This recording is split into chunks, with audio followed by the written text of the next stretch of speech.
مزید تفصیل نعم اور نقم کی، نعم اور نقم کی. ان الذین آمنوا، بے شک وہ لوگ جو ایمان لائے، والذین ہادوا اور وہ جو یہودی ہے، والنصارى اور نصرانی ہے، والصابئین اور صابئی ہے.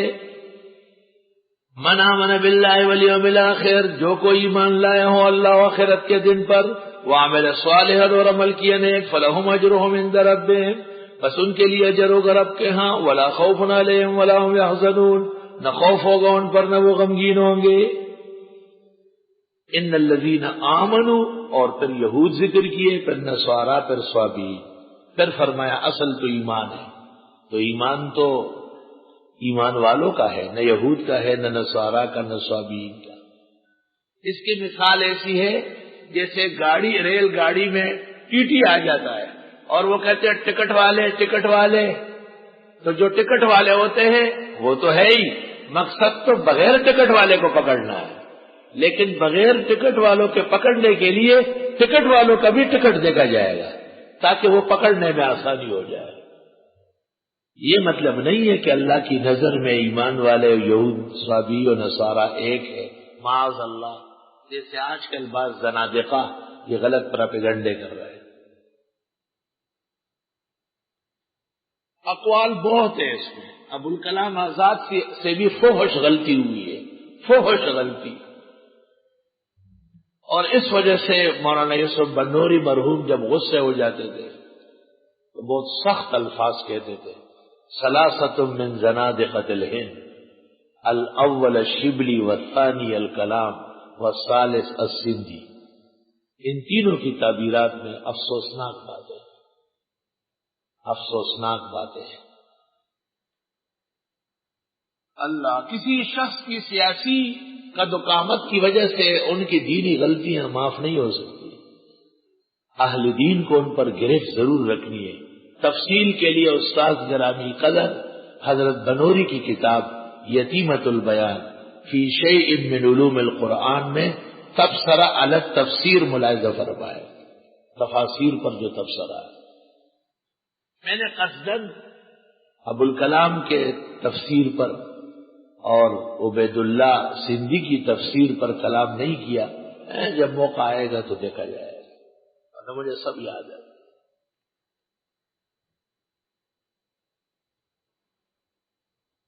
اللہ.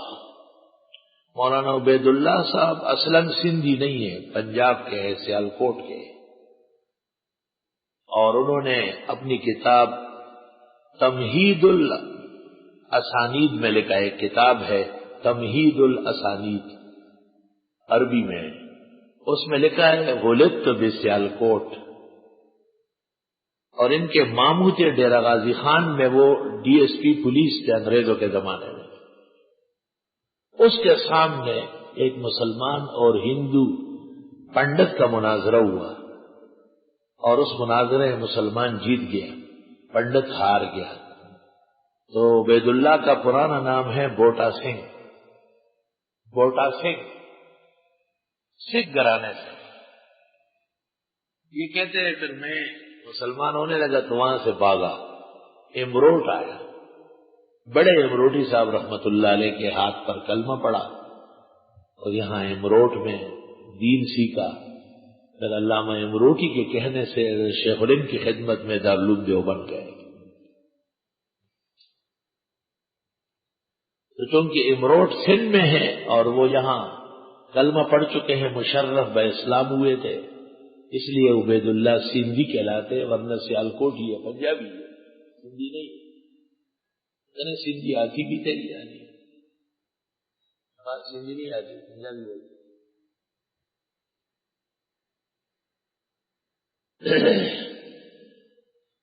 ان کی تفسیر ہے الہام الرحمان، اور وہ شاہ ولی اللہ اکیڈمی لاہور سے قسطوار چھپ رہی ہے. ان میں بہت سارے مندرجات اسلام کے اور مسلک دیوبند کے خلاف ہیں.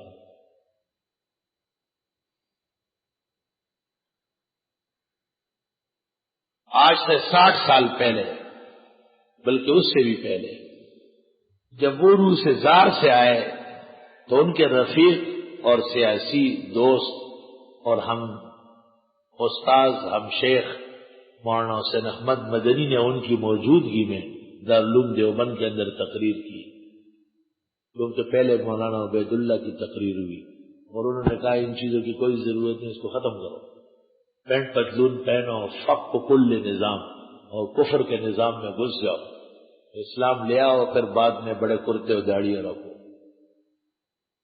اب ہوتے تو پرویز بہت خوش ہو جاتا۔ انہوں نے یہ تقریر کی اور وہ بیٹھ گئے، حضرت شیخ الاسلام کھڑے ہو گئے اور شیخ الاسلام نے کہا ہمارے ساتھی ہے اور ہمارے استاذ کا وفادار شاگرد ہے، لیکن روس میں مسلسل تکلیفیں سہنے کی وجہ سے دماغ پر اثر ہوا ہے۔ جو باتیں انہوں نے کہی ان کے جذبات تو ہے لیکن یہ مسائل اور حقائق نہیں، اور دارالعلوم دیوبند کا یہ مسلک اور مزاج بالکل نہیں ہے، ہم اس سے برت کا اعلان کرتے ہیں۔ یہ واقعہ البلاغ میں مولانا مفتی شفیع صاحب کے حوالے سے بھی لکھا گیا ہے۔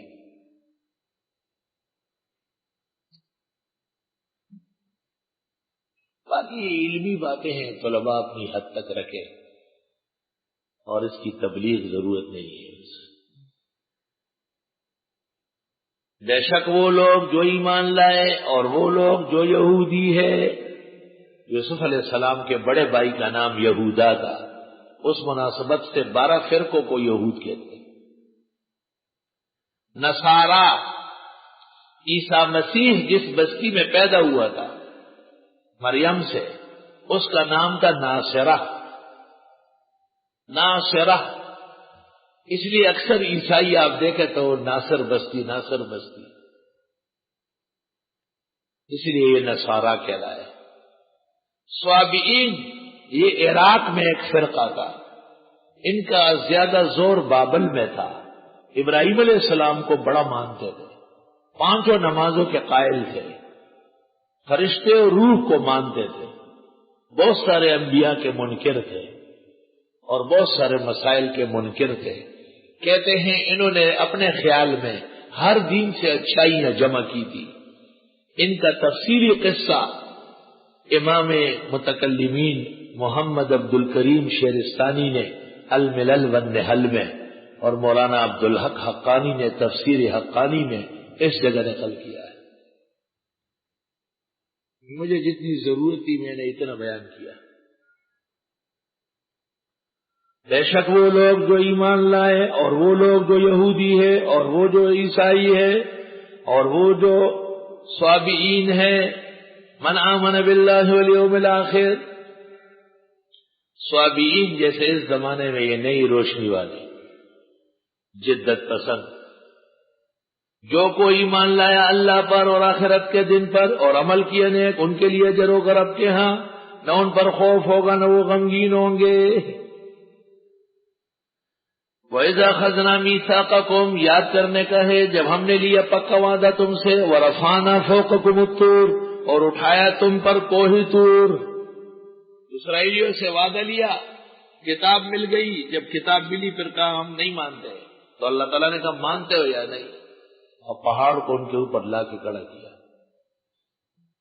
بعض مغربی ذہن کے مفسرین لکھتے ہیں کہ نہیں، پہاڑ کے نیچے رہتے تھے، اللہ تعالیٰ نے کہا نہیں مانو گے تو پہاڑ گر جائے گا، یہ غلط بات ہے۔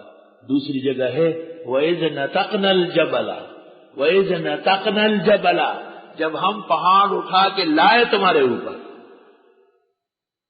صرف خوف نہیں دلایا، حقیقت تھی۔ خُذُوا مَا آتَيْنَاكُمْ بِقُوَّةٍ، لے لو جو ہم تم کو دیتے ہیں پوری توانائی سے۔ بقوتن کا تعلق خضوع سے ہے، یعنی مضبوط پکڑو۔ ویسے بھی دینی کتاب، دینی اوراق، دینی مسائل کا احترام ضروری ہے، مضبوط نہیں پکڑو گے تو نیچے گر جائے گا۔ عوام میں مشہور ہے قرآن یا دینی کتاب نیچے گرے تو اس کو پھر اناج کے ساتھ تولتے، بس اس کی ضرورت نہیں ہے، 4-5 کلو 10-15 کلو اناج یا پیسے اللہ کے نام پر دے دو، دل سے غبار اتر جائے گا اور وبال سے بچ جاؤ گے۔ وَاذْكُرُوا مَا فِيهِ، اور یاد کرو جو کچھ اس میں ہے، لَعَلَّكُمْ تَتَّقُونَ، تمہیں چاہیے کہ پرہیزگار بنو۔ بنی اسرائیل کو کہا کہ مضبوط سبق پڑھو، اور جو کچھ ہم نے تمہیں پڑھا ہے اس کو یاد کرو. یہ نہیں کہ مغرب سے عشاء تک بیٹھے رہو کھانے کا انتظار کرو اور لپا لپو لپا ڈپو لپا ڈپو لپا ڈپو. مسجد میں بیٹھ کر جو دن بھر میں گزرا ہے کوئی اچھا طالب علم ان کا آہستہ آہستہ تکرار کرائے, دوسرے سنیں.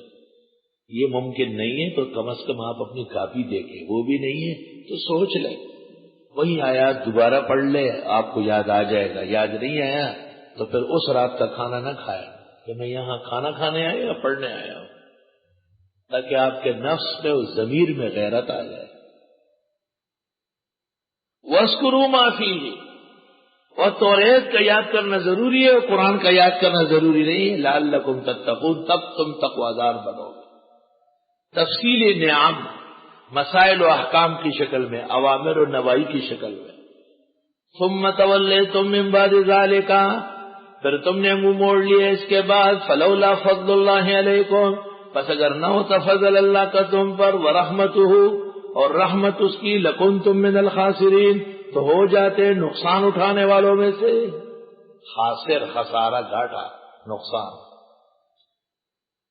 ہم نے تمہیں تاکید کی, کتاب دی, پڑھنے کے لیے کہا, یاد کرنے کا کہا, اور تم نے منہ موڑا, تو منہ موڑنے والوں کا انجام کیا ہے؟ نقصان اور گھاٹا. سبق یاد نہ کرنے والا, توجہ نہ دینے والا. خذوا ما آتیناکم بقوہ میں سبق پر توجہ کی تاکید ہے. واذکروا ما فیہ, آموختے کے تکرار اور اعادے کی تاکید ہے. اور لعلکم تتقون, اس کا ثمرہ ہے کہ اللہ آپ کو تقویدار پرہیزگار بنا دے گا. اور اس سے منہ موڑنا اللہ کے فضل اور رحمت سے اعراض ہے, جس سے یقیناً نقصان ہوگا. اب ایسے لوگوں کا تذکرہ ضروری تھا. یہ پہلا موقع ہے, بلکہ دوسرا موقع ہے کہ باقاعدہ ایک حکایت بیان ہو رہی ہے. موسیٰ علیہ السلام کے حوالے سے گزر گئے. وَلَقَدْ عَلِمْتُمُ الَّذِينَ اعْتَدَوْا, یقیناً تم جان چکے ہو ان لوگوں کو جنہوں نے تجاوز کیا ہے, منکم, تم میں سے, فی السبت, سنیچر کے دن کے بارے. فَقُلْنَا لَهُمْ, پس ہم نے ان سے کہا, کونوا قِرَدَةً خَاسِئِينَ, ہو جاؤ بندر ذلیل و خوار. مشہور ہے کہ زمین و آسمان کی ابتدا ہوئی ہے اتوار کو, اور تکمیل ہوئی ہے جمعے کو, فی ستۃ ایام, اور ہفتے کا دن خالی رہا ہے. اس لیے پشتو وغیرہ میں ہفتے کا نام ہے خالی ورځ, خالی. اور اقوال بھی ہے. اور پھر لوگوں کو اختیار دیا گیا کون سا دن چاہیے آپ کو. یہود نے سنیچر کا دن لے لیا کہ یہی چھٹی کا دن ہے. عیسائیوں نے اتوار لے لیا. بریلویوں نے پیر کا دن لے لیا. مستقل فرقہ ہے. کیونکہ احمد رضا خان کہتے ہیں ہدایت کے بخشش میں کہ جمعہ مکات عید اہل عبادت کے لیے, مجرمو آؤ یہاں عید دوشنبہ دے.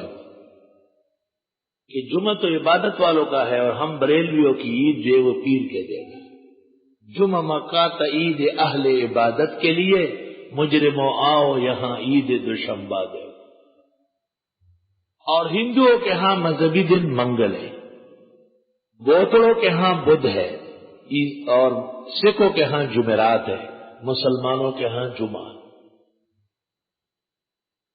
یہ ایک توجیہ ہے. شاہ انور شاہ رحمت اللہ علیہ سورۃ نحل کی آیت انما جعل السبت علی الذین اختلفوا فیہ کی تفسیر میں فرماتے ہیں ہر دین اور مذہب جب تک حق پر تھا ان کا مذہبی دن جمعہ تھا. کیا؟ ہر دین اور مذہب آسمانی جب تک حق پر تھا تو ان کا مذہبی دن جمعے کا دن ہوتا تھا. اور فرماتے توریت میں جمعے کا نام سبت تھا. سبت کے معنی کام نہ کرنا. شان ورشا اس کا ترجمہ کرتے فیض الباری میں. سبت کا معنی اتلا, عین سے لامھا, اتلا, چھٹی, اتلا. وہ فرماتے ہیں یہود اور عیسائی بگڑ گئے, بہک گئے, جو اور دنوں کو لینے لگے. سبت یوم الجمعہ فی شرائع من قبلنا، شرائع من قبلنا میں جمعے کا نام ایک سبت تھا. شاہ سے فرماتے یوم الاحد بھی اسی کا نام. ہر مذہب کو جب تک وہ آسمانی رہا ہے اور حق پر رہا ہے، مذہب کا دن ان کا جمعہ رہا ہے. نبا علیہ الانور فی المشکل والفیض وجزاء اللہ عنا وعن هذا الدین لا سیما من یوم الجمعہ وتکریمها وتعظیمها احسن الجزاء. فرماتے ہیں جب امت بہک جاتی، خدا کی پیٹکار آ جاتی، تو اپنا جمعہ ان سے چھین لیتے تھے. چل ہفتے کے دن ذلیل ہوتے رہو، چل اتوار کے دن ذلیل ہوتے رہو، چل پیر کے دن بریلیت مناتے رہو، جاؤ ذلیل و خوار رہو.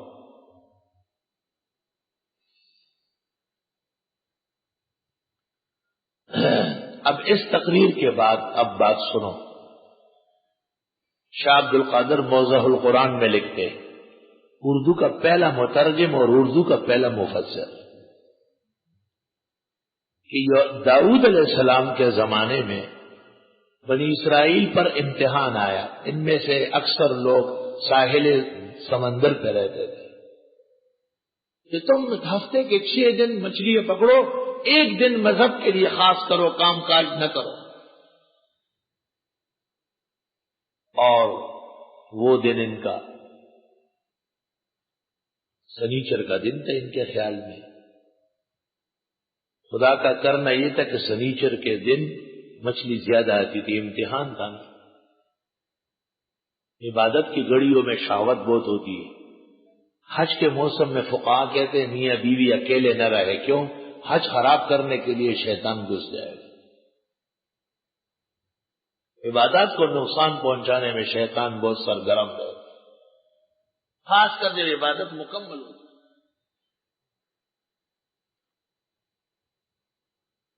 خیر تفصیلی قصہ ہے. اسرائیلیوں نے کچھ تو پرہیز کیا، لیکن پھر ہیلے حوالے شروع کر لیے اور دریا کے کنارے حوض بنائے.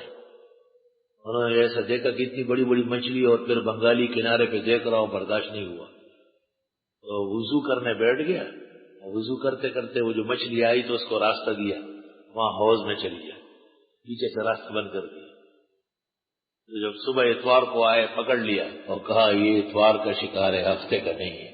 اللہ تعالیٰ نے فرمایا تم نے چال بازی کی ہے اور چال باز بندر ہوتا ہے، اس لیے ان کو بندر بنا دیا. ان میں 4 جماعتیں تھیں. ایک علماء کی اخیر تک منع کرتے رہے، دوسرے ان بزرگوں کی جو منع تو کرتے تھے لیکن پھر تھک گئے، تیسرے نہ خود کرتے تھے اور نہ منع کرتے تھے، اور چوتھے مرتکبین. عذاب 2 پر آیا، مرتکبین پر اور ساکتین پر. جنہوں نے تبلیغ اخیر تک کی یا جو تھک کے بیٹھ گئے، ان دونوں کو اللہ نے معاف کیا. قالہ ابن عباس. تفصیل کے ساتھ یہ قصہ انشاءاللہ تعالی اعراف میں آ رہا ہے. وَاسْأَلْهُمْ عَنِ الْقَرْيَةِ الَّتِي كَانَتْ حَاضِرَةَ الْبَحْرِ.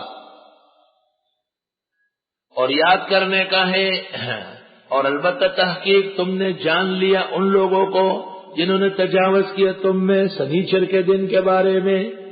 تو جنہوں نے سنیچر کے دن کے بارے میں زیادتی کی اللہ نے ان کو بندر بنایا، اور جنہوں نے جمعے کا دن قتل کیا اللہ نے ان کو در بدر خاک برسر کر دیا. در بدر خاک برسر. او مذہبی مجلس عمل والو مولویوں، حیا پیدا کرو. تمہیں اس شریر آدمی کا ساتھ نہیں دینا ہے جس نے جمعے کا دن قتل کر کے مسلمانوں پر عیسائیوں کا دن اتوار مسلط کیا ہے. یہ موقع ہے. اگر پرویز کی اور نیت اچھی ہوتی اور طلباء و طالبات کے ناحق خون کا مرتکب نہ ہوتا تو اس کے لیے جو اٹک کا جیل صاف ہو رہا ہے اس پر اس کو اللہ بندہ نے سیدھا ایئرپورٹ سے اٹک جیل میں پہنچے گا. اور میں بھی چند لمحوں کے لیے وہاں جاؤں گا، زور کے بعد کی فلائٹ سے جاؤں گا اور رات کو واپس آؤں گا، لیکن اٹک جیل کو 1-2 جوتے ماروں گا کہ اندر کائنات کا ایک شریر جمعے کا قاتل بیٹھا ہوا. اس فریق سے میں حیران ہوں کہ اہل حق کس طرح سیاسی معاہدہ کرتے ہیں. جنہوں نے شاعر اللہ پر ہتھوڑا چلایا، اور تم جان چکے ہو ان لوگوں کو جنہوں نے زیادتی کی تم میں سنیچر کے دن کے بارے میں، تو جمعے کی فضیلت و اہمیت سنیچر سے کروڑوں درجے زیادہ ہے۔ اور اے سیاسی مولوی اور لیڈروں، تم جان چکے ہو ان کا ظلم جمعے کے دن کے بارے میں۔ فَقُلْنَا لَهُمْ، بس ہم نے کہا ان سے، كُونُوا قِرَدَةً خَاسِئِينَ، ہو جاؤ بندر ذلیل۔ جس محسن، جس قدردان ملک نے ان کی ذمہ داری اٹھائی، ان کو بھی سیاروئی دکھائی، اور جیسے بندروں کا طریقہ چال بازوں کا، ان کو بھی چال دے کے واپس آئے گا لیکن آ نہیں سکے گا، یاد رکھنا۔ فَجَعَلْنَاهَا نَكَالًا، بس کر دیا ہم نے ان کو عبرت، نکال عبرت، جائے عبرت، لما بین یدیہا، ان لوگوں کے لیے جو اس زمانے میں تھے، وما خلفہا، اور جو ان کے بعد آنے والے تھے، وموعظۃ للمتقین، اور یہ بڑی نصیحت تھی اللہ سے ڈرنے والوں کے لیے۔ اللہ، وبهذا القدر نكتفي اليوم، ولله الحمد اولا واخرا، وصلى الله تعالى على خير خلقه محمد وآله وأصحابه، الحمد لله رب العالمين، نستغفرك اللهم ونسألك السلام والعافية، اللهم وفقنا لما تحب وترضاه، اللهم ول أمورنا خيارنا ولا تول أمورنا شرارنا، وارزقنا حكومة صالحة عادلة التي ترى عبادك وبلادك عما يوجب مقتك وغضبك، صلى الله عليه وسلم۔